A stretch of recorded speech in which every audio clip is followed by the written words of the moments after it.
Funding for this edition of State of Affairs with Steve Adubato has been provided by RWJ Barnabas Health, Horizon Blue Cross Blue Shield of New Jersey, here when you need us most, now and always. New Jersey Sharing Network, the Turrell Fund, supporting Reimagine Childcare. Wells Fargo, the Healthcare Foundation of New Jersey, PSE&G, committed to providing safe, reliable energy now and in the future. Choose New Jersey, and by NJ Best, New Jersey's 529 College Savings Plan. Promotional support provided by NJ.com, keeping communities informed and connected. And by AM 970 The Answer.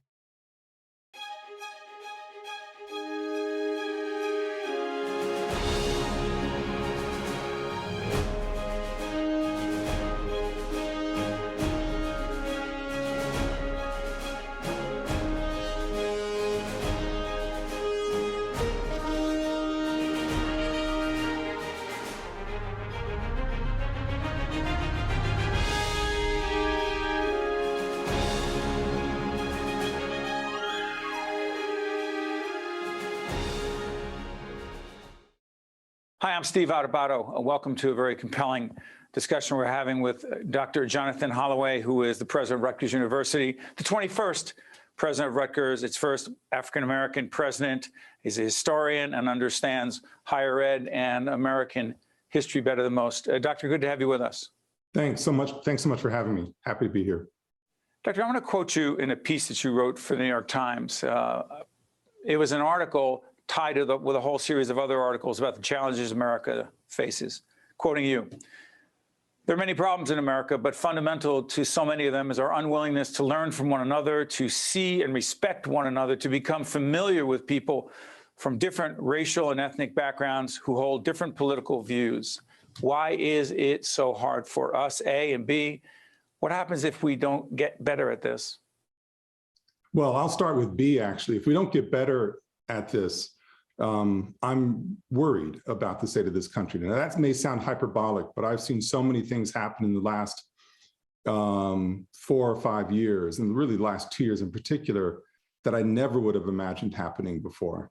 And I've always believed in service, but the idea of a calling for national service is really a direct response to the level of you can call it despair, certainly concern that I have about this country. You know, we're living in a democracy, but it's not guaranteed. So that's a concern. How we get to this place, we are hardwired as individuals, it seems to me, to want to be like our own, around our own, and share with our own, whatever our own happens to mean. And I just think we're at a moment of heightened anxiety for all kinds of reasons, whether it's racial, social, economic, where the idea of sharing feels like a threat. And I think that is to our great detriment as a society. So, this is why I think we are where we are. Doctor, what do you see on campus? Again, we're taping this in late January. It'll be seen a little bit later. So on campus, to what degree do you see students, Black, white, Hispanic, a whole range of ethnic and racial backgrounds, all kinds of diversity, one of the most diverse universities in the nation? What kind of interaction do you see in terms of people being open to each other and other points of view, other perspectives? There's a lot of heat about how cancel culture is going rampant, especially on college campuses, and making it hard to share. And that is true in many ways. When it comes to day-to-day in-person interaction, I think people we see our best selves often. I think that the problem comes in is when we hang on to our social mediated devices, our smartphones, or however we want to interact in the world through social media, which has its place, but that place has been overcome and overwhelmed, and we don't know how to process it. When I see our students in person, I'm seeing curious, interesting people ready to engage. When they get behind the screens is when I think we have real problems. Dr. Holloway, you've talked about the importance of a national public service program for young people. A, what is it? And B, what does it have to do with and people will see democracy at a crossroads, because it seems to me it isn't just about doing service, it's about serving our country. Please. Well, you're exactly right. It is about serving our country, but there's a larger goal in calling for national service. One, it is a way to get an individual outside of him or herself. Instead of thinking about me, or people just like me, it's a way of saying, wait a second, I can actually make a contribution by helping somebody else. It's a good feeling, but also it means that if I were to do it, make it simple, I would have to learn about somebody else. I'd have to engage with somebody else. And I think the more that we actually cross that boundary, whatever it may be, it could be gender or class or race, whatever it is, the more we will recognize that we actually share more in common with each other than we are trained to believe. As parents, we want a world that's better for our children. As individuals, we want a safe place in which we can live, where we can find food, where we can feel comfort. Everybody wants these things. And once we recognize that if you and I were in politically different positions, let's just say, and we were in some service product that required us to work together, we would recognize that we actually share some things in common. But when it comes time to disagree, which is inevitable and it's okay, in fact, it's healthy, because we know we share something in common, the nature of our disagreement will be different. And really, it is as simple as that.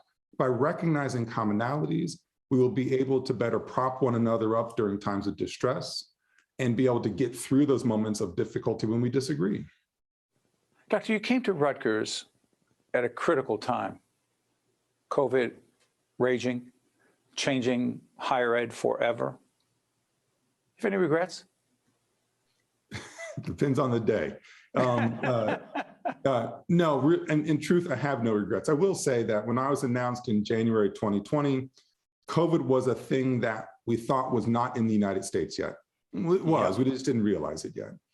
6 weeks later, everything shut down in the country.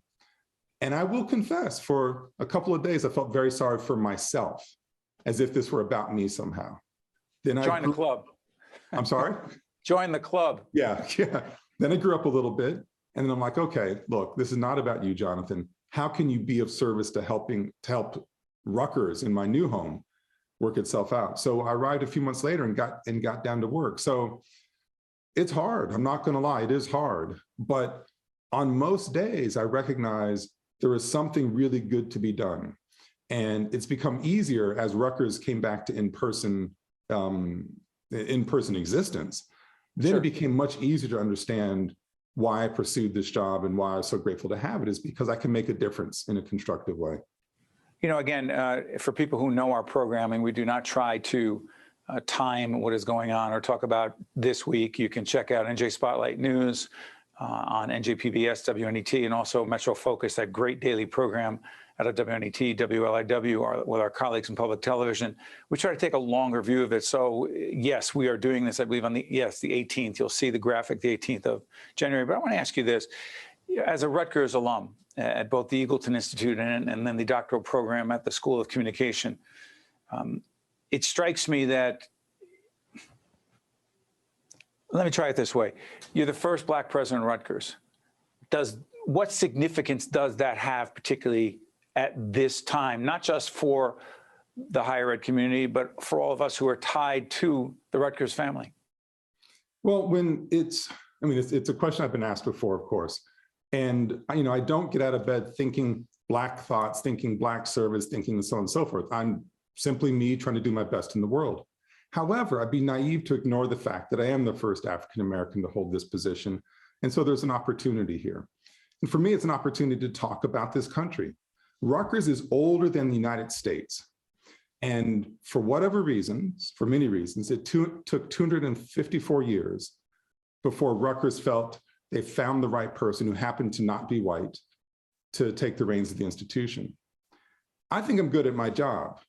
I don't think I'm that good at that job. I'm sure there've been other people with great talent who could have been named, but we're at this moment in time. And so what are we to do? We're supposed to take this thing seriously and take it as an opportunity to bring, I think, mature conversations about race in the United States, certainly an area of my personal and professional expertise, But for me, it's what does it mean to be an American? Again, Rutgers is older than this country. If we take Rutgers seriously, think about it seriously, we can look at through lines in terms of how we understand ourselves as a country, and we can make things better. So I think Rutgers embodies the promise of the American ideal. We just have to do the work of it. Dr. Jonathan Holloway, president of Rutgers University. Dr. Holloway, I want to thank you so much for joining us. We appreciate it. All the best to you and the family at Rutgers. Thank you so much. I appreciate it. Take care. You got it. We'll be right back. To see more State of Affairs with Steve Adubato programs, visit us online at stateofaffairsnj.org.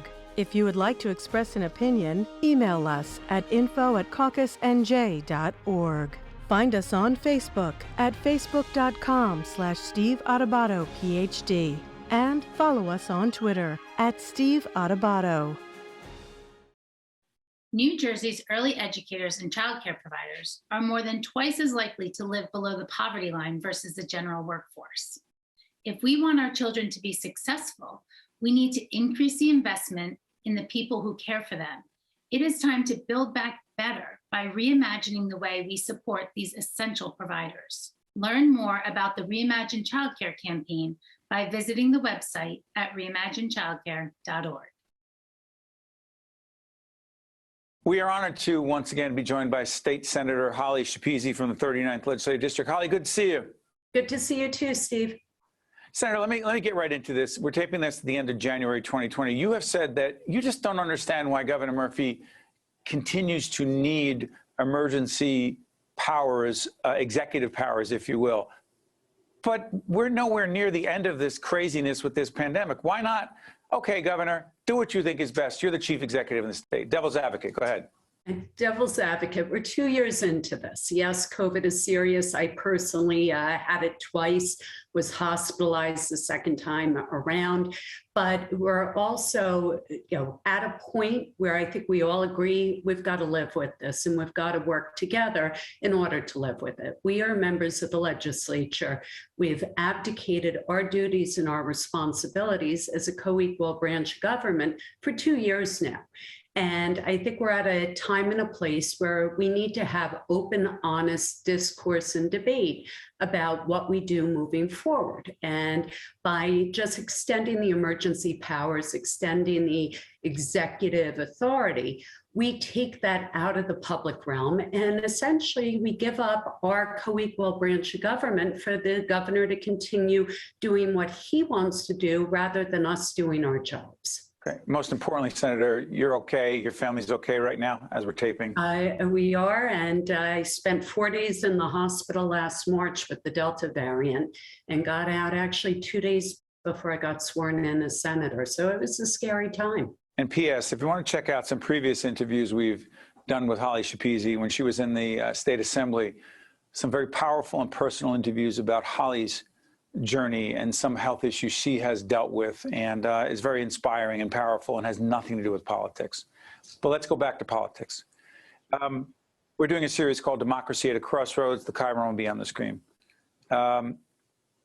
January 6th, the significance of it as it relates to our representative democracy and preserving and protecting it, please. When January 6th occurred last year, real time, I condemned what took place. I've never wavered on that. I think that we have been at a crossroads for quite a few years in our country, and we need leaders who are willing to stand up and try to bridge those divides, recognizing that without our leadership and without us trying to do what's right for all people, we're never going to get to a place of reasonable debate on issues instead of personal attacks. And I think it's really important that we all strive to do better and we all condemn things that shouldn't occur as they occur, regardless of political affiliation. Holly, we've known each other for many years, we've had many conversations on the air, off the air. And one thing that always struck me about you, and I've said this before on public broadcasting with you, is you're always so gracious, even when you disagree with your colleagues. That is not the norm. It appears not to be the norm with a whole range of folks. What do you say to those who say, if you disagree with me, if you're not with Trump, if you're not with Biden, if you're not with me on these things, you're my enemy. You've never seen it that way, and you see that as dangerous. What do you say to those folks watching right now and say, no, you're not with me, you're not with Trump, you're not with Biden, you're my enemy? No, and I think that it's wrong in so many ways. There's not one person on this planet that I agree 100% of the time with on any issue, nor should we. That's what makes us individuals. That's what makes us human. And right. The inability to be able to have, public policy discussions without people labeling you as some extremist on either side, I think really stops good policy from moving forward. It stops the ability for people to engage in conversation, to talk about unintended consequences, and to really do what's best for the people we represent. And so it's become this all or nothing battle. I think that we have to stop the personal attacks. We have to stop saying, because you may disagree with me on a subject, you're this or you're that. You're my enemy. Yeah, you are my you're enemy. my enemy. And, I do blame to a certain extent the 24-hour-a-day news cycles. I think, and I'm not talking about your show, but in a lot of media now. What about social media? What about social media? Social media has broken our world. Social media, people will say and do things that they would never have the guts to say to somebody's face. And my own Facebook wall is a microcosm of that. Some of the stuff that comes across is just unconscionable. I had a guy just about 2 weeks ago come after me and tell me if I wasn't quote unquote so fat, I wouldn't have been so sick from COVID, and why don't I, and it's stuff like that where you look at it sometimes and you're like, are you serious? This is the sort of stuff that you are saying publicly as a professional against an elected representative. And we need to, once again, we are human. Sometimes I will clap back at somebody, but we need to show a better pathway moving forward instead of feeding into the divisiveness. You can fight vigorously on policy. You can fight vigorously on things that you believe in, but stop with the personal stuff. Can we fight vigorously about COVID in this sense? Mandates. Do you believe in mask mandates? And if so, where, in what circumstances? Do you believe in them? Okay, for hospitals, for vulnerable populations, I think it's prudent, but one of the biggest issues I think that the public has, other than battle fatigue and PTSD from living with this for 2 years, is the ever-changing guidance with really no explanation as to the ever-changing guidance. So first it was, we're going to do 2 weeks. Then it was, you need a shot. Then you need a second shot. Then you need a third shot. Wear a mask. It doesn't matter what mask it is. Now it's, no, don't wear those masks. They do nothing. Excuse me, Holly, but one thing we do know is, sorry for interrupting. One thing we do know is vaccines do keep people from getting very sick and dying. Should we just mandate the vaccine? If you were the governor, if you were the president, would you say, you know what? That's one thing we know. Let's mandate it. I'm against mandates. I am pro-vaccination. I personally am vaccinated, even though I have horrible reactions to vaccines. My first shot, I got taken out for 4 days. I was really scared to get my second shot. Notwithstanding that, I got my second shot. I got taken out for 3 days after my second shot. I just became eligible for the booster under the new guidelines for Pfizer a couple of days ago. And I'll be very honest, I know I should get it, but I'm also scared to death to get it. And I'm trying to find like a 3-day window where I don't have meetings or something I need to do, recognizing that I might get pretty violently ill from my third shot as well. But just today, there was a study that came out of Israel where now there's a push in certain sectors for a fourth shot. And the preliminary study in Israel has indicated that the fourth shot that they've been giving people actually really has no impact on Omicron. So I think we need to start taking a step back before we just keep saying people need a shot every 3 months. So you're, just to be clear, I got to get out of this segment. You're not for mandates across the board on vaccines? Absolutely not. I've always been about medical choice on pretty much everything. And while I personally have advocated for people, particularly those with underlying conditions, to do the right thing for themselves, speak to their doctor and get vaccinated, I don't believe in government mandates saying that you can't come to your job if for some reason you can't or won't get this. Senator Holly Schepisi, as always, thank you. All the best to you and your family. You too. I'm Steve Adubato. That's Senator Schepisi, and we'll be right back. To see more State of Affairs with Steve Adubato programs, visit us online at stateofaffairsnj.org. If you would like to express an opinion, email us at info@caucusnj.org. Find us on Facebook at facebook.com/Steve Adubato, PhD. And follow us on Twitter at Steve Adubato. New Jersey's early educators and childcare providers are more than twice as likely to live below the poverty line versus the general workforce. If we want our children to be successful, we need to increase the investment in the people who care for them. It is time to build back better by reimagining the way we support these essential providers. Learn more about the Reimagine Childcare campaign by visiting the website at reimaginechildcare.org. We're now joined by Pete Oneglia, who is a general manager of Insider NJ, one of our media partners. Good to see you, Pete. You too, Steve. Thanks for having me. It's great having you. We're doing this at the end of January 2022. Hey, listen, while we put up the website for Insider NJ, give me 30 seconds so everybody knows what it is and why it's got valuable information. Well, Insider NJ is, I like to think of it as a political intelligence network, an information source for really people all over the state, but certainly, political insiders, people who work at the State House, lobbyists, activists, advocates, union leaders, people in all sorts of positions of influence, from elected officials to staffers, and pretty much runs the gamut. And of course, political junkies who love to get their fix of New Jersey political news. How dare you call me a political junkie? It's right there. On some level, we're all political junkies, right? It's right there on the app, trust me. Your app's right there. Hey, Pete, let's do this. 2022 New Jersey politics. We don't like to do horse race, insider stuff, but this is the question. With a new Senate president, with Nick Scutari as the Senate president, with a new leader of the Republican Senate, with a new leader of the Republicans in the Assembly, again, Speaker Coughlin's there for the Democrats in the lower house. And the governor's the governor. What do you see in New Jersey in terms of things getting done that matter, Pete? Well, I'm sure things will get done, whether or not they will they, Pete? Will they?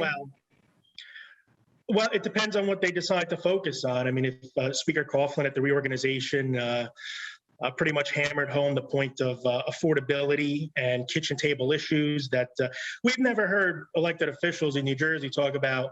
The idea of kitchen table issues, or issues that affect everyday New Jerseyans as they're going about their lives, as we have in the last couple of months since the gubernatorial election, when whether or not it's true or not, the perception and the takeaway a lot of people are saying is that people are angry, people are fed up, certainly people in the suburbs, over the lack of the state addressing quote unquote affordability issues, property taxes, other fees, and budgets that continually increase. I'm sorry for interrupting, Pete. You think Governor Murphy got the message that a significant number of New Jerseyans, disproportionately in the suburbs, are not happy, and many of them are thinking about leaving if they can? Do you think Governor Murphy got that message, or does he interpret it differently? He says, quote, the only reason he won is because of his progressive agenda. Yeah, and on the one hand, he said that he's promising more progressive priorities in his second term, which I find it certainly dovetail with the number of different affordability issues. A big problem, as you know, really with both parties, certainly with Democrats, is the sort of messaging. During the election, during the gubernatorial campaign, I'm not sure that the governor did the best job of explaining why a lot of his quote unquote progressive priorities do in fact help the the state at large. So yeah, on the one hand, we're talking about progressive priorities, whatever they may be, but he's also talking about affordability. He says he's got the message. Now we'll see over the course of the next year or so how he's going to translate that into legislative action, which clearly legislative leadership wants to see that, you know. Senate President Sweeney's loss, or former Senate President Sweeney's loss in November might be probably the biggest, you know, shocking upset, certainly in the top 5, I think, in New Jersey political history, right? When was the last time we saw something like that? And one of the takeaways from that race is that, you know, yeah, it's fairly Republican on paper, but, you know, people were just fed up with frankly, things that are going on in Washington or not going on, and at the state level, and there was a trickle-down effect in a lot of places. By the way, we have, actually, as we're taping today on the 18th of January, we have the former Senate President joining us for an in-depth policy discussion. By the way, Pete's colleague, Max Pizarro, they started Insider NJ together. Check out not just Pete's work, but also Max, who's one of the best political reporters around. Real quick, we're talking about a lot of names that a lot of people know, but I'm struck by the Insider Power 100 Power list of 2021, also the Power Millennial list.